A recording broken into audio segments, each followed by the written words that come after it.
Trump defends Chris Christie. Lizzo has some crazy allegations against her, and a viral unruly airline passenger gets doxxed. All that and more today on Speechless, The Daily Show.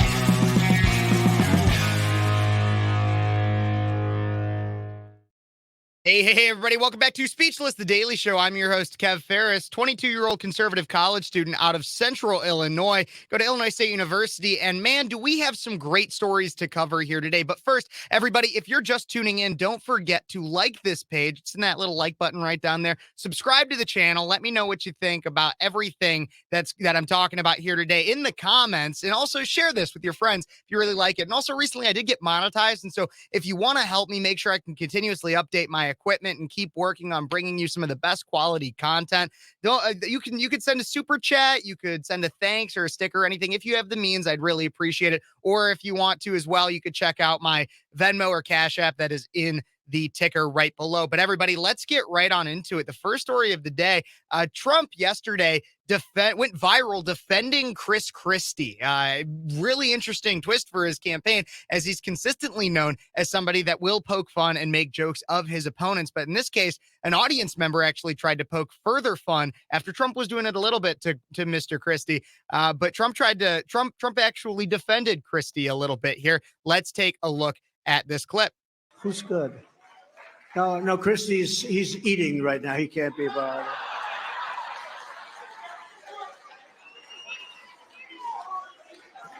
Sir, please do not call him a fat pig. That's very disrespectful. Don't call him. See, I'm trying to be nice. Don't call him a fat pig. You can't do it. He can't do that. So now, because you're not allowed to do that, and therefore we're not going to do it, okay? We want to be very civil, right? So the latest.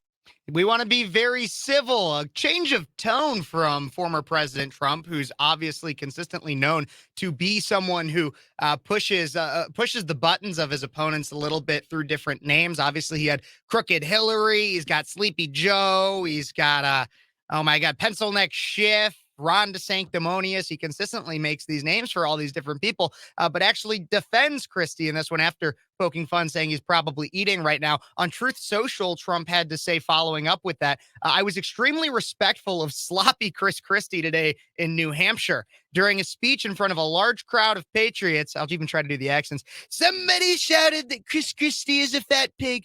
Rather than acknowledging that, which many speakers would have done, I said, no. He is not a fat pig. He's not a fat pig. I'm sure Chris would have been very happy with my defense of him, Trump exclaimed all over Truth Social. However, Christie took to X, the platform formerly known as Twitter. See what I did there? Kind of like Prince, the artist formerly known as Prince. I thought it was funny. But Christie took to X to respond to the clip of the moment. And he said, if you had the guts, you would show up to the debate and say it to my face. Interesting. Now, there's a little bit I'm confused by, because while I think this response is pretty funny, Trump is, number one, not one to usually shy away from calling people names or poking fun at anyone, especially Christie, as even right before somebody yelled that he was a fat pig, he said, well, he's probably eating right now. So it was kind of interesting that he came to his defense and said that we needed civility. And number two, Trump isn't the most healthy guy himself. Like, let's be honest here. Like, no matter how much you love him, I mean, he's oftentimes flaunted that he's a big fan of cheeseburgers and McDonald's and everything. And look, I am too. But he doesn't appear to be the most healthy. Now, I'm not going to say that he's unfit for office like Joe Biden or others. But he's definitely not the peak physical perfection, as some might say. So for him to poke fun at somebody else's weight, I always think is a little funny. And what is really the motive here of defending Christie? Again, it's a little off brand for Trump for him to kind of come to somebody's defense in this way. Maybe it's a little bit of reverse psychology. Maybe it's, no, we're not going to do that. We're not going to do that. But like, you should, because it's kind of funny. But who knows? I just think that was really interesting to see that Trump actually went to somebody's defense that's an opponent of his. And we all know that Christie's mainly in this race primarily as kind of a jab at Trump, because a lot of people said that Christie should wait until back in 2012. People said Christie should wait until 2016. That'll be his term. And then what happened?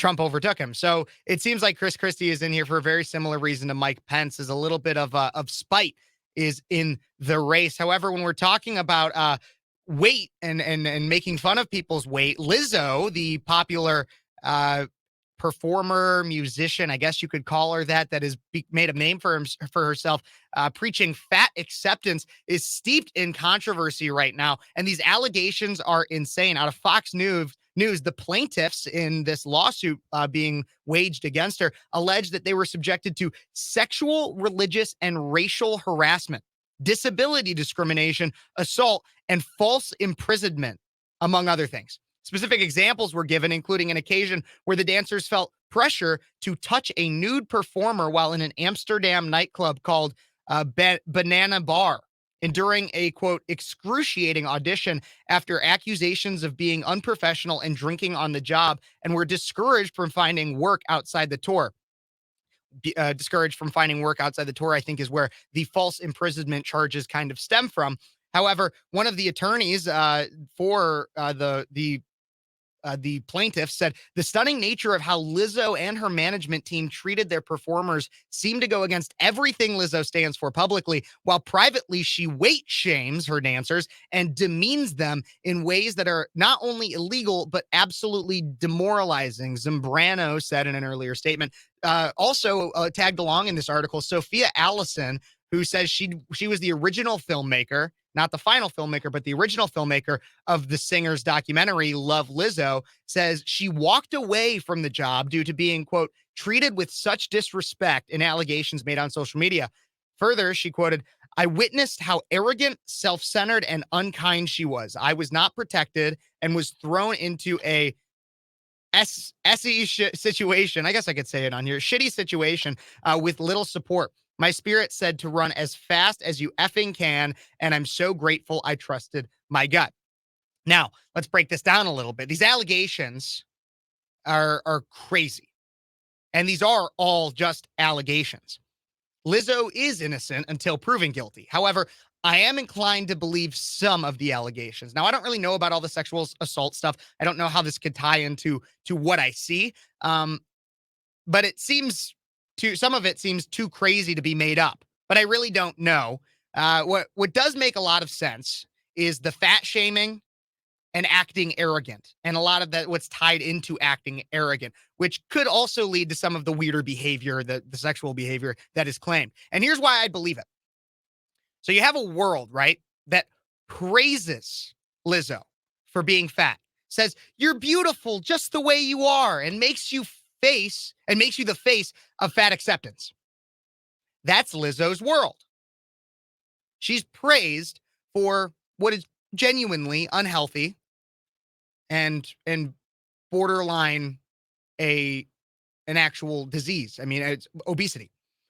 But when she looks in the mirror, despite being praised and everything, when she looks in the mirror and asks herself how she feels about herself, when she has to ask herself that, and it's still not good, she still doesn't feel good, she's not beautiful, then wouldn't you be frustrated and conflicted? That's what I bet she is. And so look, I don't know exactly what goes on in Lizzo's mind, right?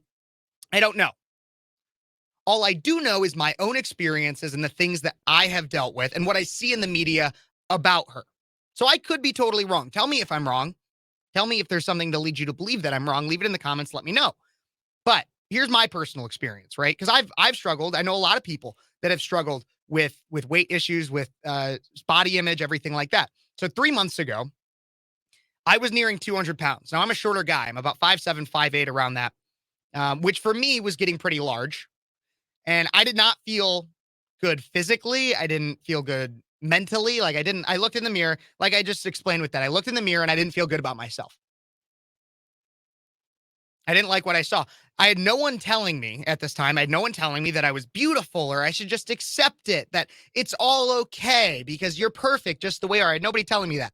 Further, I had nobody telling me that I was beautiful because I was the weight that I was and that I had gained weight.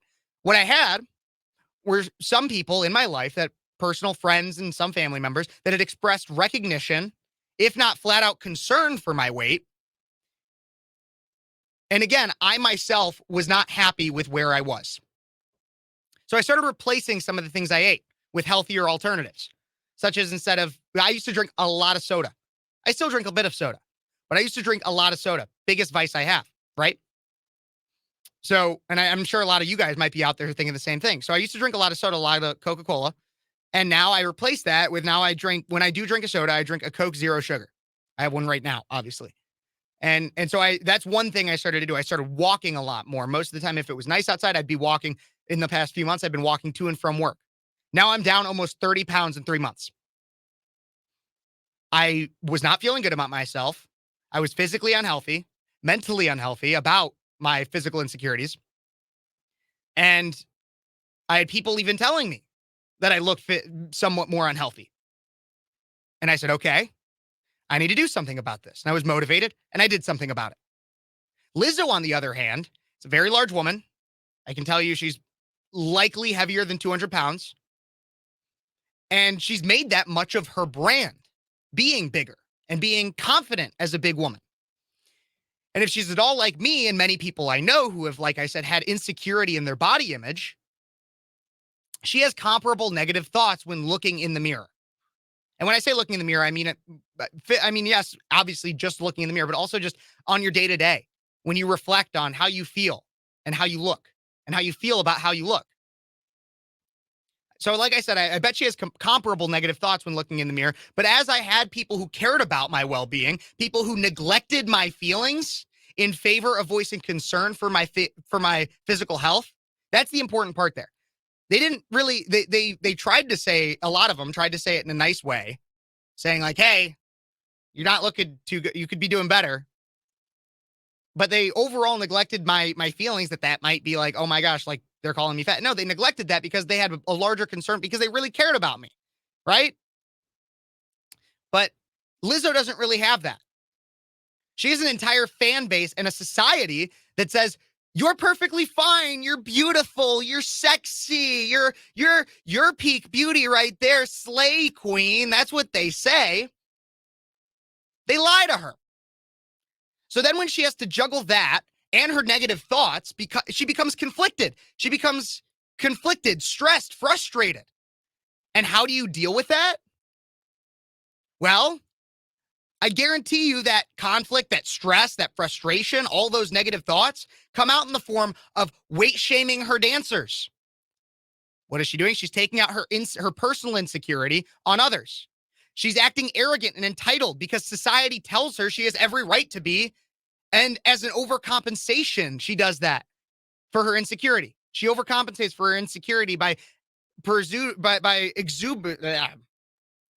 sorry, I can't get every word right. She overcompensates by exuding confidence that comes off as arrogant, entitled, rude. And then to round it all out, she potentially forces uncomfortable sexual situations on her performers to test and exert the influence and power she believes she has.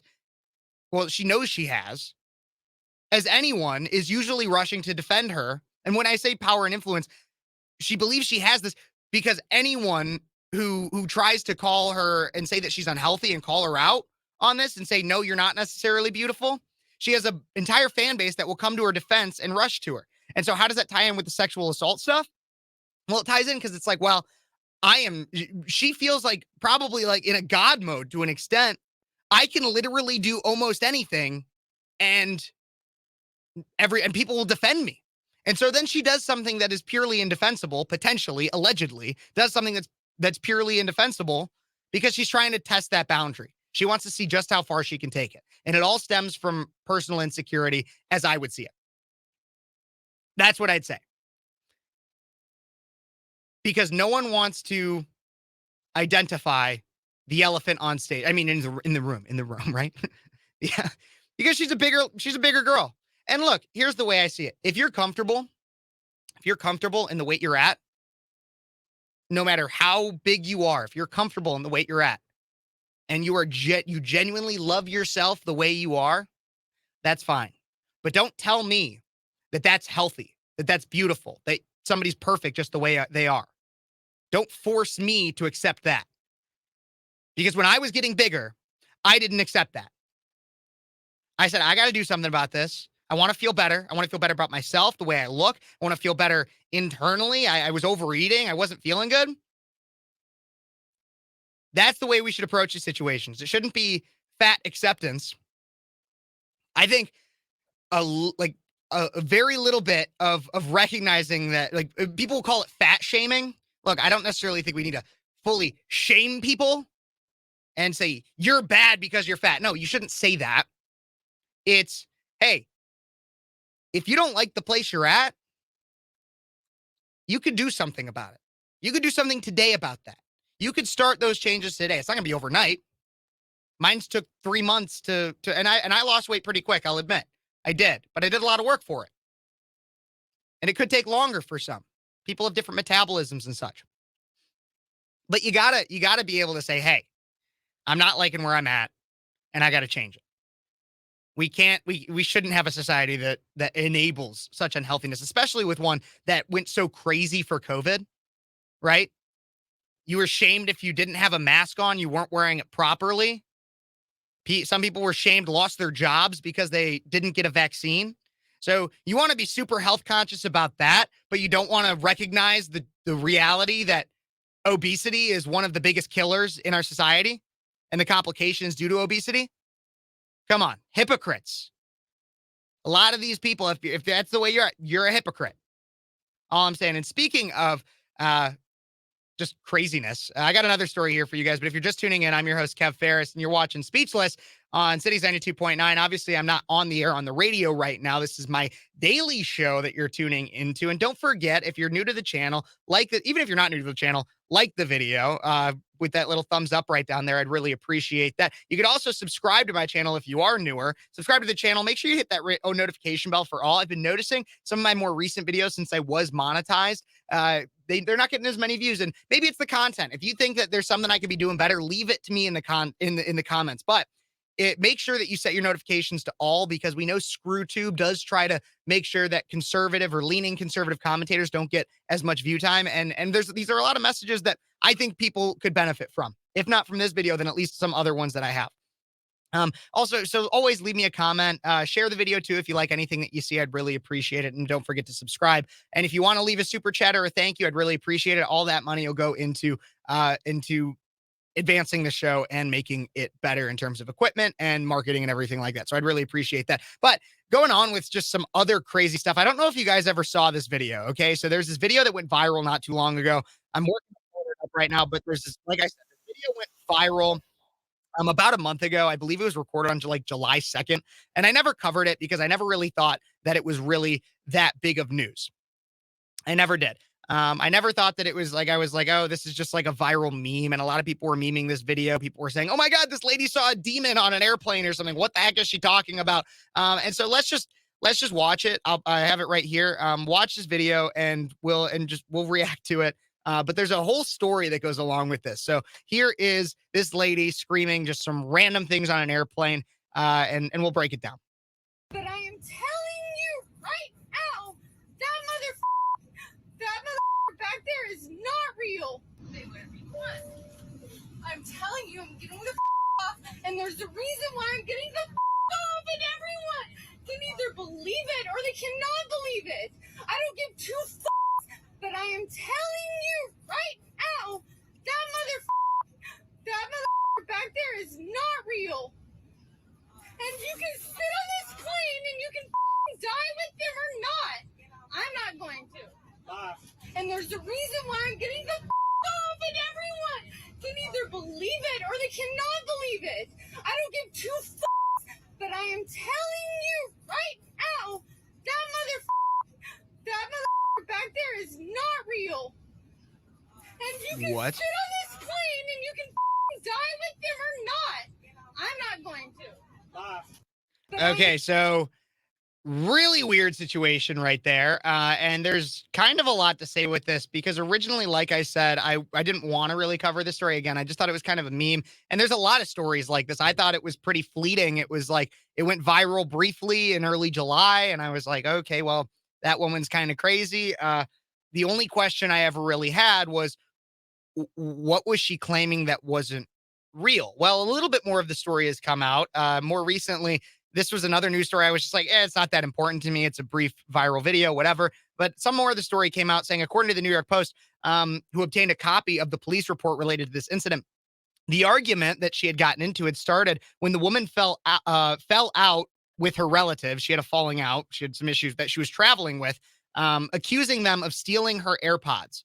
Quote from the police report, the female then started claiming the aircraft was not safe and did not want the aircraft to leave due to her believing it would not make it to its destination. The July 2nd complaint reads, despite screaming she wanted to get off the plane, she apparently had to be removed by airline staff. And when they evacuated the plane due to concerning statements she made, she tried to get back on the plane even after everyone was rescreened. So they had to pull back into the terminal. They had everybody rescreened by TSA because she said the plane was not safe and such. The rejected passenger was eventually escorted to the non-secure area of the airport, but that didn't stop her from attempting to come back through TSA screening and into the boarding area multiple times, the documents say. Look, okay, so here's the thing. This is a weird story, but again, and I still want to know why she ever screamed somebody, that person back there, the MFer back there isn't real.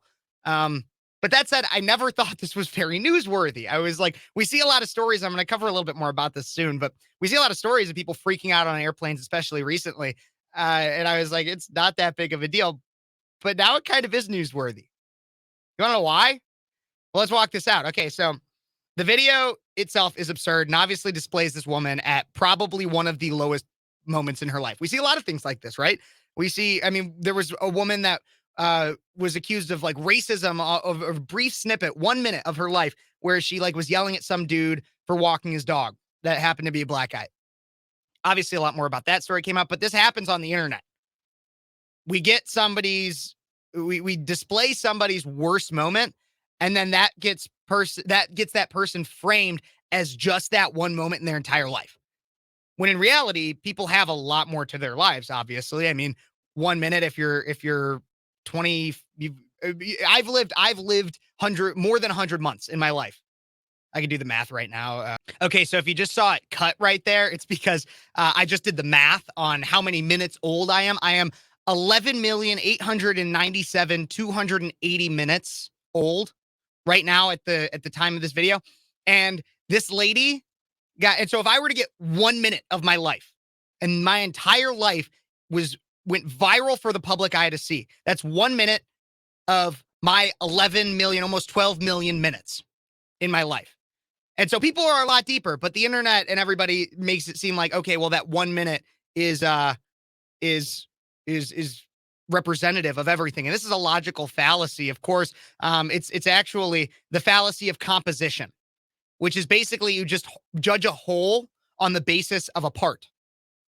It's kind of like where we get things like group stereotypes. You judge a whole and some stereotypes can be more true than others, but it's where you judge a whole group of people based on one action of one person. It's like how the lefties have that phrase, all cops are bastards. They judge the entirety of cops based on the actions of a few or a small group.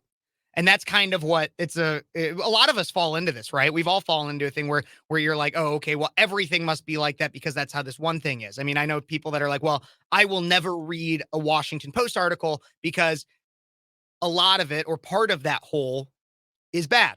And it could be true. I don't know. Like there's some truth. There can be truth to it, but overall it's a logical fallacy. And that's kind of what we fall into when we judge people based on 1 minute of their life. And I'm not defending this woman's actions by any means. I mean, it caused a lot of havoc for the police, for the TSA, for a lot of people at this airport. So I'm not defending these actions. But what I want to say is have some humanity for people.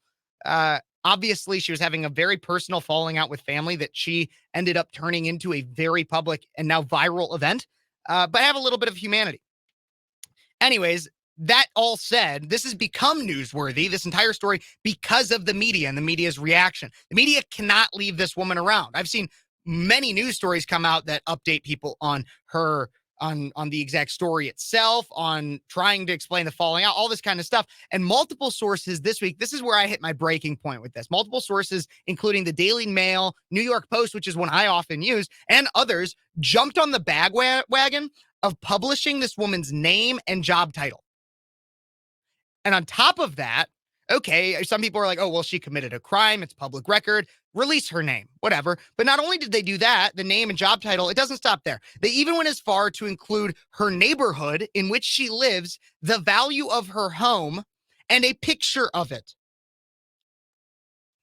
Now, you might be saying, Kevin, why is that a big deal? Why is this a big deal? This is a stupid viral story that, well, here's why it's a big deal. Why do we need to know all of this? First off, I asked the media, why is this what we're covering? We got we literally have evidence right now that our president is arguably the most corrupt president in United States history.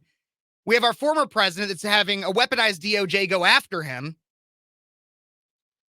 And this is what we're deciding to covering. First off. Second off, why did the media feel the need to publish all of this information about her? Okay, maybe I can understand they're trying to add context to the story, hey, here's why she did all this. Here's everything that happened. Here's her name as identified in the police report. Okay, I can understand that. But her home and the value of her home, her neighborhood, what is the need? Is it just a slow news day? Maybe that's it. Maybe it's just a slow news day.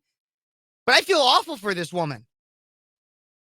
Not only has she had one of her lowest points, likely, I don't know maybe she is worse, but one of her lowest points pushed out there, but she's now getting doxxed by the media. Like, heck, if one person on that plane was really mad about it, they could go and do property damage to her house or something now because they have all the information for it. So I don't really know why the media felt the need for all of this, but the reason, the culmination of all this, why I think it's so important is because if this brief video is worth the media doxing this woman, if it's worth it to them to dox her, then what is out of the realm of possibility to dox people? Like, this is like the lowest form. What I mean by this, so doxing, for anybody who doesn't know, is having your personal information posted online without consent. So if this is worth doxing, then pretty much anything is worth doxing, because this video was non-political. Like, some people will get doxed. Like, I think Taylor Lorenz might have gotten, which is a dumb liberal journalist, got doxed, which I just still disagree with. But having your personal information, in my opinion, should almost never be allowed. It should never be. But this video itself was non-controversial, really. Almost everyone agrees that this woman at that time was acting pretty crazy and irrational. And it was a briefly viral meme that now the media has blown way out of proportion. And now it sets an awful precedent for doxing in the media, which really, again, doxing should only be reserved for very select situations. And the only one that I could come up with when I was trying to think of, okay, because I try to critically think this. I'm like, okay, if that's not when doxing should be allowed, there's got to be a realm or a scope of when it should be, or we have to set those parameters. And the main one that I could come up with, besides maybe very select situations that we take on a case-by-case basis, is the sex offenders registry. That's the only time that I could come up with that I'm like, okay, that's a time where doxing should be okay. And when I say doxing, it just means putting it out into the public space like, hey, this is where this person lives and this is what they did. That's the only time where I'm like, okay, makes sense. But if you can think of any other times to dox somebody that is other than that one, leave it in the comments and let me know, because I just think that this story is crazy. It's crazy that this woman got doxxed, and I feel awful for her that she did. Again, not defending her actions on the plane. That was not good, irrational, bad. But what do you guys think? Did this lady deserve this? Did she deserve to be doxxed? Should people be judged based on 1 minute out of their millions of minutes in life? I don't know. Now, everybody, if you're just tuning in, I'm Kev Phares. This is Speechless. Don't forget to like, subscribe, and share. I'd really appreciate it. And I don't know the answers to all those questions I just asked, but I also want to recognize that it seems like every week we're getting a new story of somebody going crazy on a flight. We got fights that break out. We got people yelling at each other. We've got airline assist, or what do they call them? The flight attendants getting assaulted and stuff. It's crazy. Fights breaking out over the littlest thing. I even saw one story of a flight that had to be grounded because a man freaked out in first class that he didn't get the meal that he had requested. Yeah, crazy. And according to the New York Post, wild passenger disturbances like the ones I described on commercial flights have soared nearly 50% worldwide. Now, why is this? You got to ask that question. Why do we have all these people acting like this? Well, I'd say a lot of it is COVID. Now, why do I say that? Because flying itself is already stressful for many, even pre-COVID it was. Going through TSA, trying to make sure you get to your destination, sometimes having flights canceled, all that kind of stuff. It can be really stressful. I get that. But now you add on top of that all the public health, the whole public health element, right? People are even more on edge. Now, when I took a flight, I got a quick story about this because I had to deal with it. When I took a flight in December of 2020, so obviously midst of COVID, I was on my way to a conservative conference, actually, and they had the mask mandate on flight. So I was wearing a mask.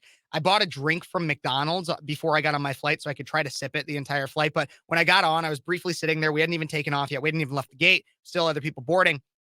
I was sitting, and it's rows of three. So 3 and 3 on each side. And I had my mask, and it was below my nose. I hadn't really noticed. I was never a big mask person, but I was like, okay, well, I need to take this flight, so I'm going to suck it up. I'll have a mask on below my nose. And this guy who was in the middle, I'm in like the middle seat on my side, and this guy who's in the middle seat on the other side looks at me, and he's an older gentleman, I'd say probably in his 50s, early 60s at most. And he looks at me, and I see him like checking me out every once in a while. And I just see him checking me out. And so I look over him, and I kind of like give him an eye, like, you got a problem?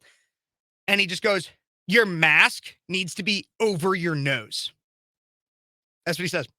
Your mask needs to be over your nose. And I go, sir, you need to mind your own business. I'm not even kidding you. I told him I was so fed up with it. I didn't even want to be wearing the mask in the first place. And I just go, sir, you need to mind your own business. And he goes, people are literally going, this is something he actually said, everybody. People are literally going to die. People are dying. People are dying. I'm sensationalizing a little bit, but he did say that. He said it very forcefully and mad. He goes, people are literally dying. And he goes, people are going to die because of you. Because I didn't have it. It was literally, mask was on. It just wasn't covering my nose, which we all know. I mean, the reports show that masks generally don't work. But I digress. And so I just look at him right in the eye and I go, sir, do you promise to his people are literally going to die on this flight? Do you promise? And he was so mad. His wife was like, I don't know what his name was, but for entertainment purposes, I'm going to say Gerald. She was like, Gerald, calm down. Gerald, calm down. It's not worth it. It's not worth it. And he's just over there fuming. Like the whole flight, he was fuming. And I just sipping on my McDonald's drink, just like, I like this. But yeah, so that was, so I've dealt with unruly passengers and there's a lot of stress that's been coming with all of this COVID and that element to the health. And people feel incredibly entitled, like this guy. Who are you to tell me that? I'm not invading your personal space. You're all the way over there. We're more than 6 feet apart, or probably just about 6 feet apart. Like, who are you to tell me, like, to be like that? You're entitled, and you're an asshole, honestly. Not to mention that along with all of that, so obviously there's a lot of stress on the passengers. There's a lot of good people that left the industry due to COVID restrictions. There were caring and long-serving flight attendants and some pilots that left because of max and vaccine mandates.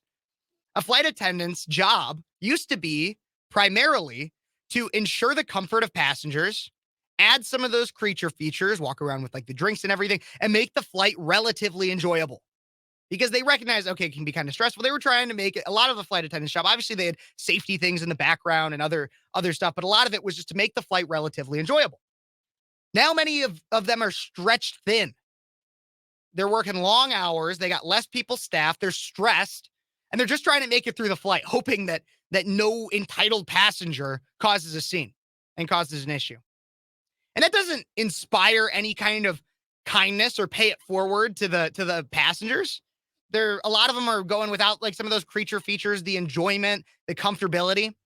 One American Airlines pilot actually touched on this issue of unruly passengers during a pre-flight speech that he gave. And I really like this. I think it's a great video. And I think, honestly, I think he probably deserves an award. And I hope he actually gets like a raise or something, because I thought this was a great way to put it. And so let's take a look at this video of this pilot kind of calling out the unruly passengers. Here's that. The flight attendants are primarily here for your safety. After that, they're here to make the flight more enjoyable. They're going to take care of you guys, but you will listen to what they have to say, because they represent my will in the cockpit or in the cabin, and my will is what matters. Be nice to each other. Be respectful of each other. I shouldn't have to say that. You People should treat people the way you want to be treated. But I have to say it every single flight because people don't. They're selfish and rude. And we won't have it. Okay? Do your stuff. Get it out everybody else's way. Put your junk where it belongs. Everybody have to pay for a space. Don't lean on other people. Don't fall asleep on other people. Don't pass out on other people or drool on them unless you've talked about it. And they have a weather assistant. Unless you've talked about it. All right, a little bit of fatherhood here. The other thing. The social experiment on listening to videos on speaker mode and talking on a cell phone on speaker mode, that is over. Over and done in this country. Nobody wants to hear your video. I know you think it's super sweet. It probably is. But it's your business, right? So keep it to yourself. Use your AirPods, use your headphones, whatever it is. That's your business, okay? It's just part of being a respectful society. Middle seaters, I know it stinks to be in the middle. Raise your hand. Raise them up. Anybody in the middle? Like 5 people. Yeah, right. That's full. All right, nobody's listening. Fine. You own both armrests. That is my gift to you. Welcome on board our flight. I love it. I love it. He's calling out what used to be the common sense of our society, right? We used to have not even just common sense, common decency. I've talked about this a lot on this show, right? I talked about it, especially when it came to that Try That in a Small Town song. We used to have a world where we could proverbially ask our neighbor for sugar and there wouldn't be any issue. Now, if you knock on somebody's door, like I remember even being a kid, friends knocking on the door saying, can Kevin come out to play? Now, if you're going to knock it on somebody's door or ringing their doorbell, you're assuming that it's either a scammer, a political candidate, or somebody that's trying to rob you, or a solicitor of some kind. Maybe if it's like 2 months out of the year, maybe it's a Girl Scout trying to sell cookies. Maybe. But even for the most part, you can do all Girl Scout cookie orders online, or you do it outside of the Walmart down the street. I don't know about you guys. But we don't have a society anymore that values any type of common decency or relying on the kindness of strangers. And that is, and a lot of that has come from the selfishness that's rooted very much in the COVID mentality that was perpetuated by our government. Just take care of yourselves, everybody for themselves. Except for the government always wanted to be involved in some way too. You got to wear a mask. But that's the way that it is it was they wanted to force a pseudo sense of common decency through COVID. Like, to try to appeal to that, they would be like, oh, well, if you don't get your vax, you're going to kill people. So it's common decency to get your vaccine. That's what they would try to do. There's no more voluntary common decency anymore. Everybody's out to get everybody. Crime is on the rise. You don't trust people. People don't trust people anymore. I don't trust people. I don't blame you. How could you? How could you? I especially don't trust the government. And so that's the whole point this captain was making is, hey, for this next 2, 3, 4, 5 hours, however long you're on this flight, have some common decency. I love that. I love that. And I love that. And again, we need to have common decency as a society. I don't know how we're going to restore it. If you got any ideas, leave it in the comments. And also don't forget to like this video, subscribe to the channel, everything like that. Share it with your friends if you really like it. But just let me know. What do you think? I mean, I've talked about common decency a lot. There's things that are missing from society that used to be common, and it's honestly leading to the decline of our society. It's common sense. It's common decency. And I'd also say maybe common country music again. And we're going to get into that, but everybody don't forget, like this video, subscribe to the channel. Let me know what you think. But I oftentimes get people that tell me, they say, because I'm a big country music fan. Okay, right now I'll take out my headphones. I'm wearing a Hardy hat. He's a newer country artist. And then I'm also wearing, this is a guy named Jelly Roll. Okay, so he's also newer country. He's kind of known as country rap. I really like him. But I get people, but I listen to a lot of different kinds of music. A hobby of mine is listening and playing to music and playing music. I play piano, guitar, harmonica, and the drums. And so I love a lot of music. I love music. And I get people that say, well, Kevin, a lot of times older people in my life, they'll go, well, Kev, I know you like music. I know you like that country, but there's no country like what there used to be. There's no more real country. No more real country. That's not real country. Morgan Wallen isn't real country. And I get where you're coming from.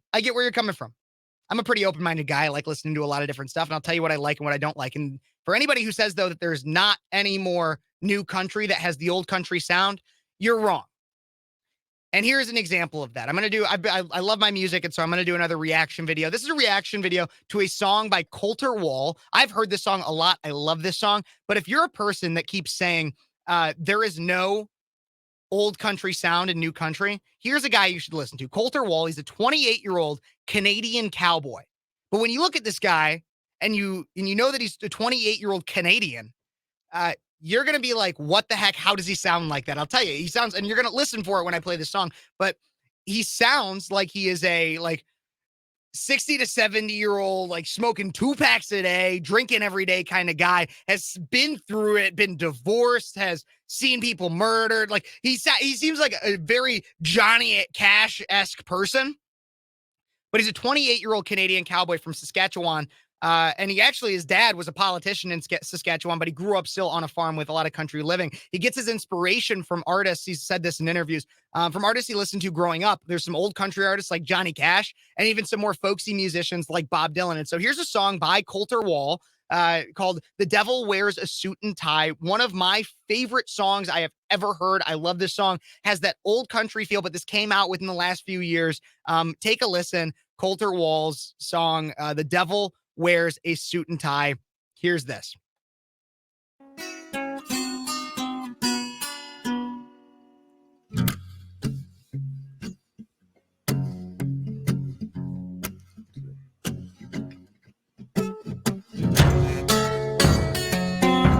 So that's the guy. Like, look at him.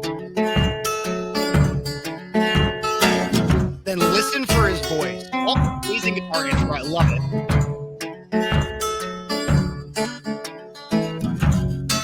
With the bass too hitting in the back there. Just the acoustic and the bass. This dude. Listen.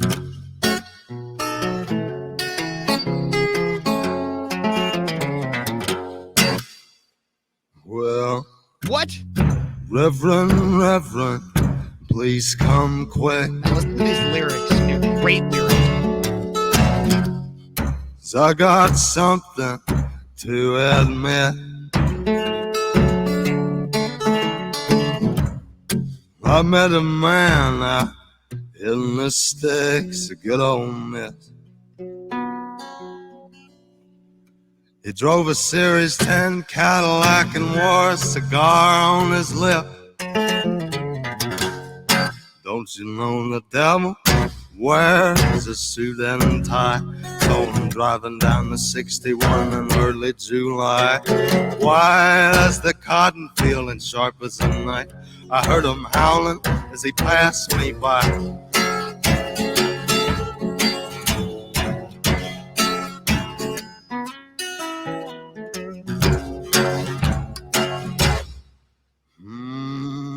He said, I know you, young man. Well, I know you by the state of your hands. You're a 6-string picker, just as I am. Well, let me learn you some. I know a few tunes to make all the girls dance. Don't you know the devil wears a suit and tie? Saw him driving down the 61 in early July. White as the cotton field and sharp as a knife. I heard him howling as he passed me by.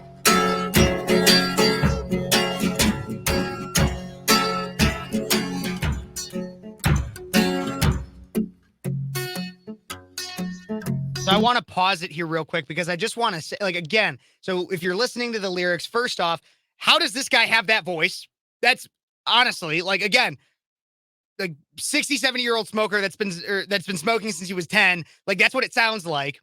Drinking every day, and like he's seen all of it. And he wrote this song. He's a big songwriter, started writing songs when he was in high school. He wrote it. And then if you look at the lyrics too, like, that's the thing is people, like I say, people always tell me there's no such thing as new old country. It's lost its root. It's lost its sound. Well, he's telling a story here. This is story country, like that of Folsom Prison Blues by Johnny Cash, or Blue Eyes Crying in the Rain, Waylon Jennings. Like, there's so many, or that might be Willie Nelson, but I think it's Waylon. I mean, Blue Eyes Crying in the Rain. Blue Eyes Crying in the Rain is real quick. That's Willie Nelson. That's Willie Nelson is is sorry about that. But so Blue Eyes Crying in the Rain, it's a story. He's a storyteller. And he's telling a story about this guy who's begging for his reverend to come. I got to tell you this story. I met the devil. He drove a Sirius 10 Cadillac and wore a cigar on his lip. He talked to me. And he said, I'm going to help you find a way to make all those girls dance. It's insane. Like the great thing is that he's telling a phenomenal story in a catchy tone. And again, the voice that hits on the old country feel. All of it combined together, the country that you knew and loved growing up, your 60s, 70s style country, even maybe a hint of 90s in there, even 50s, it's not lost. Colter Wall is doing an amazing job. Keep on listening.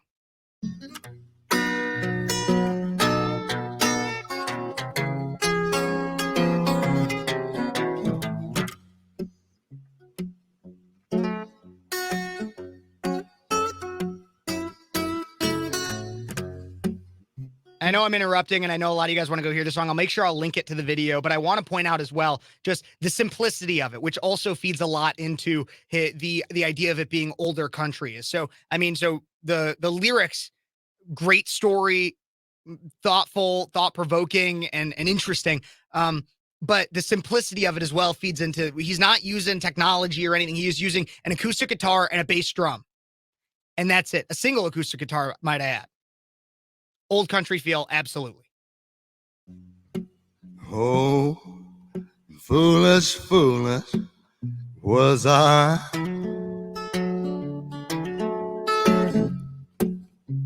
Damn my foolish eyes.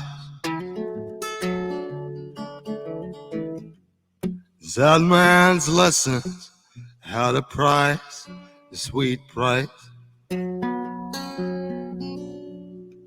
My sweet soul, everlasting, my very own, eternal life.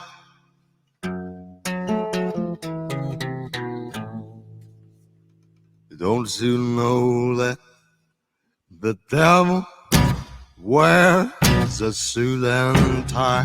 So I'm driving down the 61 in early July, white as the cotton field and sharp as a knife. I heard him howling as he passed me by.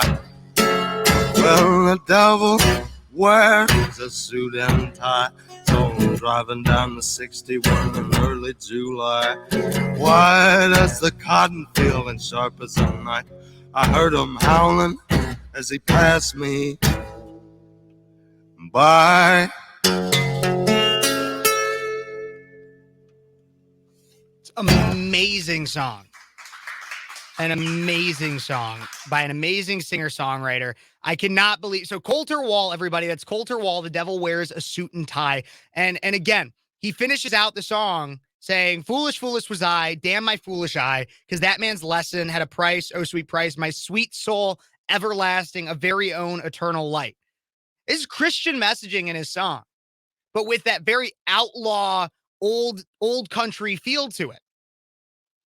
And this song came out in 2015.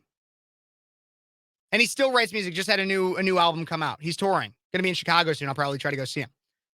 This guy is one of a few that I know of that have an old country feel but are producing new music. And so if you feel like, oh, music is lost, the new generation, they just don't get it. This guy has a pretty decent following. Millions and millions of listens on Spotify. People love it. I love it. And support this guy. I mean, he's again, I don't know him. He's not an advertiser with the show by any means. He's way bigger than I am. But Colter Wall is doing something that is revolutionary for country music. And him with a few others are sparking a new generation to understand and appreciate the roots of country music. He gets it. He absolutely does. And so everybody, if you like when I do like reaction videos to things like that are non-political necessarily, but I can still, I mean, I bring politics into a little bit. Again, that has a Christian messaging to it, and a traditionalist messaging to it as well. If you like when I do these kind of reaction videos, let me know in the comments if there's any songs or videos that I should be doing reaction videos to that I haven't.